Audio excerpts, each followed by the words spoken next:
Hello and welcome to Media Rumble, I'm Chris, and last weekend at Star Wars Celebration they released a short but effective trailer for the new Star Wars Battlefront Death Star DLC.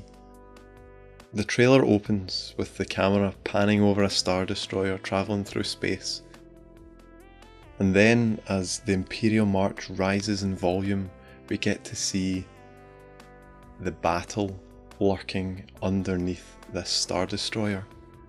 And as the camera continues round the back of this enormous ship, we're then treated to a magnificent view of the Death Star and all of the ships and Star Destroyers from a distance. And then there's a quick cut, and then we get to see an X-Wing diving into the Death Star's equatorial trench. And then, after a few seconds of battle, the trailer ends. So from this short trailer, we get to learn a lot. We learn that space battles have been confirmed, but it looks like it won't just be the one map in space. It looks as if we're getting more than one. We're getting the Trench Run map. We're also getting a deep space map with the Death Star in the background. We've also been treated to some shots of an asteroid field, which is assumed to be the remnants of Alderaan. So you can really tell exactly when this is being set. EA has described the Trench Run map as multi-stage gameplay, which implies that we're going to have to work past different checkpoints along the trench to reach the eventual goal of the exhaust port to destroy the Death Star, successfully reenacting A New Hope's most iconic scene and the climax of the Battle of Yavin.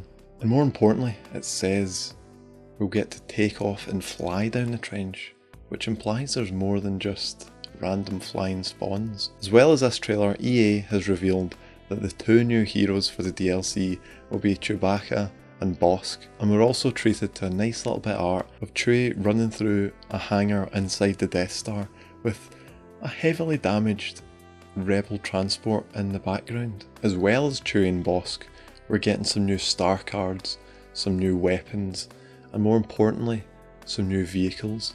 And it's been found that the TIE Advance is in the trailer, and it would be amazing to see Darth Vader's main vehicle. So it'd be great to add a small manoeuvrable ship to the giant disc ships we've got just now. So hopefully they go through with everything they've shown in this trailer. We've got a Star Destroyer travelling through the battle, which hopefully we'll be able to interact with. And we've also got the Trench Run, which is hopefully an actual online multiplayer mode rather than just a single player mode like Survival. And for some people this is ultimately too little too late.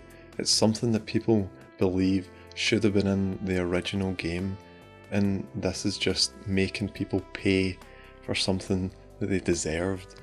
But I don't think people deserved space battles. I think we should have got space battles originally, but it's not to say that we deserved it. Ultimately, I think it's because Battlefront was pushed to be released around the time of The Force Awakens, which hindered the fact that space battles would have been in it. And I think if they were given more time they would have easily added space battles to the base game. But unfortunately that's not what happened, and we're left to get the season pass and ultimately get all the DLCs with that. And to close out the panel, the final DLC was revealed to be called Rogue One Scarif. And this is to be set during the time of Rogue One on one of the planets which is featured in the new film, much like the previous tie-in DLC, Jakku. Unfortunately that's all we've got on this DLC at the moment, and we'll need to wait quite a while until we hear more in this DLC. So stick around and subscribe to the channel if you want to hear more on that, and comment down below on what you thought of this new Death Star DLC, and if you think it's too late, or if you think it's just what Battlefront needs to get back on the side of the fans. So thanks for watching my video. May the Force be with you.